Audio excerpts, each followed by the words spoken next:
السلام عليكم ورحمة الله وبركاته. مرحبا بكم أيها الطلاب الكرام. اليوم سنأخذ الدرس الثامن الجزء الخامس والأخير.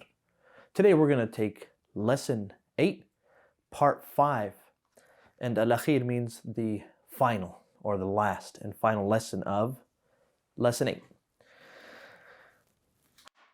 Yes, page 46.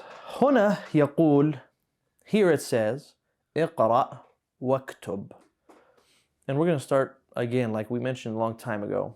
We're going to start trying to introduce more and more Arabic for you to hear. That way it gets regular for you and you start to understand a little more. هنا يقول, here it says اقرأ واكتب. هذا الطبيب من إنجلترا. This doctor is from England. Remember, this is simply اقرأ واكتب. ذهب حامد إلى فرنسا. ذهب? What's the meaning of ذهب? ذهب is a verb. ذهب is a verb. How do we know that? Well, verbs are unique that they follow a very specific scale, if you would say. So, for example, when you have the word ذهب, you see these harakat? They're going to follow a very similar pattern. So what we do is we use the letters for the word verb, which is fa, ayn, lam, which is fi'l. Right? So fa, ayn, lam will say fi'l. But if we maneuver these harakat a little differently, fa, a, la, we say this word is on the scale fa'ala. Now, why is that important?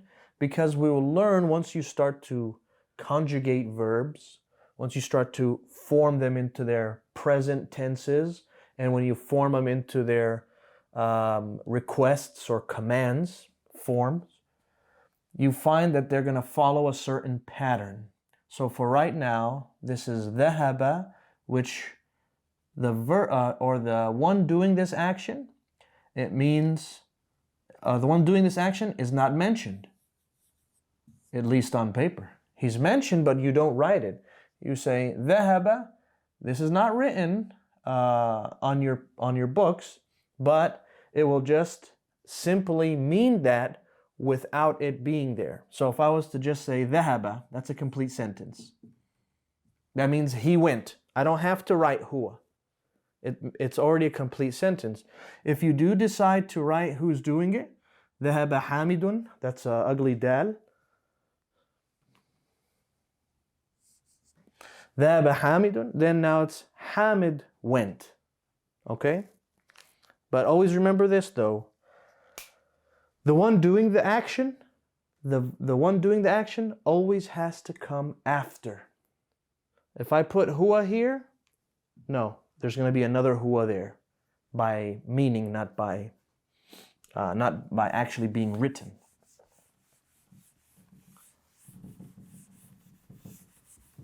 Okay, that's a quick, confusing intro into verbs, but believe me, they'll come up plenty often later, and we can take them then, inshallah. But for now, ذهب means he went.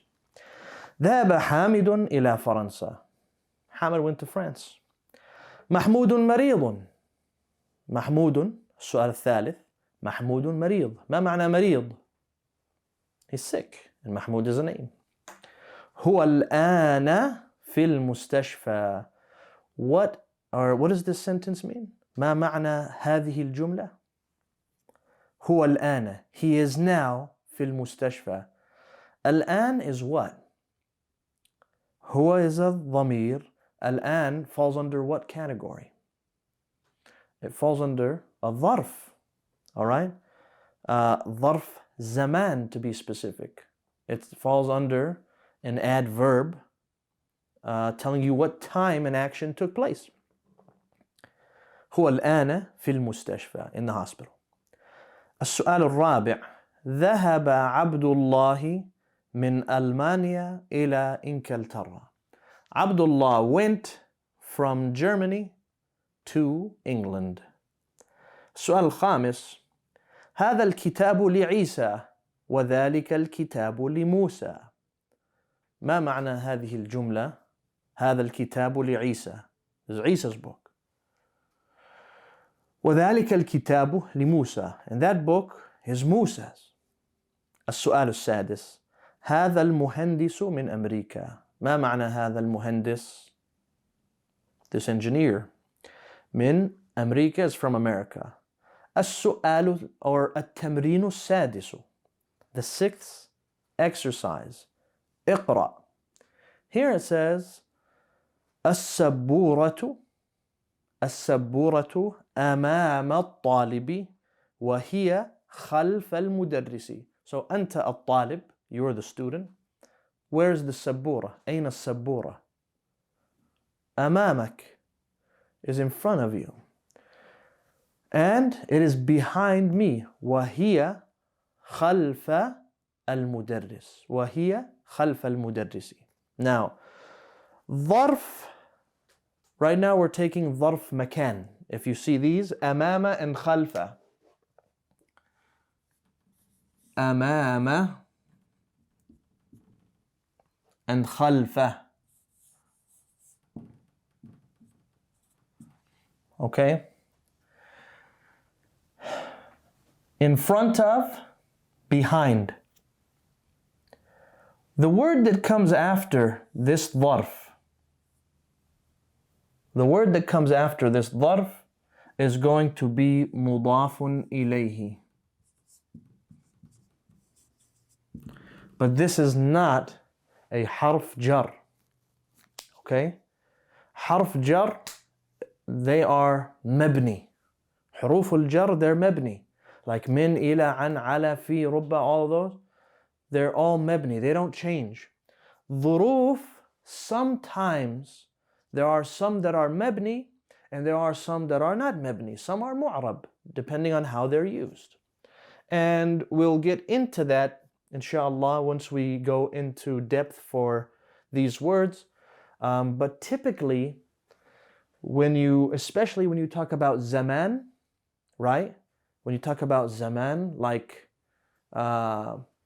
ظهرا, عصرا, الآن, غدا, أمسي, if they typically mean في, like this event happened in, then it's a ظرف, typically. Okay? But like I said, for right now, we're not going to categorize these as ism or harf jar, even though the word after it, you would typically call the word after a harf jar. Whoops. Let's do this. You typically call it an ism majroor. Okay? You wouldn't call it mudafun ilay, the word that comes after like fi. You'd say harf jar and ism majroor. So there's a difference there. And even though the symbol for mudafun ilay is going to be kasratain or kasra, and the symbol for ism majroor is kasratain and kasra. It's like, well, why can't they just make them the same? Because they don't mean the same thing in the sentence. And they are not always going to be, especially this words here, they're not always going to be just simply a mabni word. They vary depending on what's happening in the sentence. But like I said, we'll go into in-depth on that a little more, inshallah, in the future. But for right now, let's just take amama, in front, khalfa, behind. That was السؤال الأول. السبورة أمام الطالب. أمام الطالب, in front of the student. وهي خلف المدرس. Right? I can't remember if I said huwa earlier. If I did, it's wrong. It should be hiya. وهي خلف المدرس. Because it's sabura. Sabura is feminine. السؤال الثاني. أين سيارة المدرس؟ ما معنى هذه الجملة؟ At this point, honestly, you guys should know every word there. أين سيارة المدرس؟ هي أمام المدرسة. It is in front of المدرسة. And notice how now we're using huwa and hiya to mean it. We said huwa means he, but it can also mean it if it's an object, masculine object. And hiya means she, but if we're talking about a feminine object, it can also mean it. Okay? السؤال الثاني هي أمام المدرسة. It's in front of the school. السؤال الثالث أين بيت الإمام? Look at where the position of the hamza is on the word imam. Don't get this confused with amam. Imam means like an imam of a masjid. Imam means like the minister or the leader of the masjid. And amam with a fatha on the alif means in front of. So imagine if there's a sentence that's kind of confusing. It says, Amam al-imam. Amam, in front of, al-imam, in front of the imam. Subtle. A and E will change the meaning. بيت الإمام, still number 3, ما زلنا في السؤال الثالث. بيت الإمام خلف المسجد. The Imam's house is behind the masjid. السؤال الرابع أين جلس حامد? أين جلس حامد? What's the meaning of جلس? It's a verb. How do we know? Look at when we took ذهب, we said فتحة فتحة فتحة. Now we have جلس. فتحة فتحة فتحة. جلس means he sat. Jalasa means he sat. Okay, so pay attention to words that go on that same scale. So jalasa means he sat. أين جلس حامد? Where did Hamid sit? جلس خلف محمود. He sat behind Mahmud. And remember what we said about ending your sentences. That your sentence should end with what? A haraka or a sukun. It should end with a sukun when you're talking. But as you're writing, and we want you guys to get used to these words, what's at the end of them? We're constantly ending it with tanween. Or ending it with the haraka so you know what the haraka is. جلس خلف محمود. He sat behind Mahmud. السؤال الخامس والأخير. The fifth and final question. Question or example.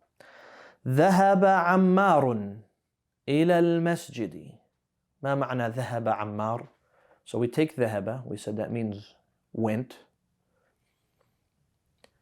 And then we have عمار, so عمار went. إلى المسجد. سهل, it's easy. وجلس أمام المحراب. وجلس أمام المحراب. And he sat in front of the mihrab, which is that position at the front of the masjid. It's like an indent at the front of the masjid, usually where the imam is praying in front of there. And now we take al-kalimat al-jadida. Kalimat al-jadida, mustashfa is a hospital. Almania, Germany. Inglaterra, Suécia. Inglaterra is England. Suécia is Switzerland. As-sikin is knife. Faransa is France. Amama, in front of. And khalfa is behind. Now, أنهينا الدرس الثامن. We stopped with lesson 8. And now, alhamdulillah, we're able to continue on a regular pace. You should be regularly reviewing these chapters, and you should be taking notes on it. You should be practicing it by speaking, by listening, by reading, and make sure you don't fall behind. Okay? You might think that, oh, I'm ready to take more. At some point, if you have not established yourself well, you are going to have a lot of information in your head and you're going to trip. You're going to fall over and say, it's too hard, I don't want it anymore. So نكتفي بهذا القدر. اللهم علمنا ما ينفعنا وانفعنا بما علمتنا وزدنا علما، وإلى اللقاء، والسلام عليكم ورحمة الله وبركاته.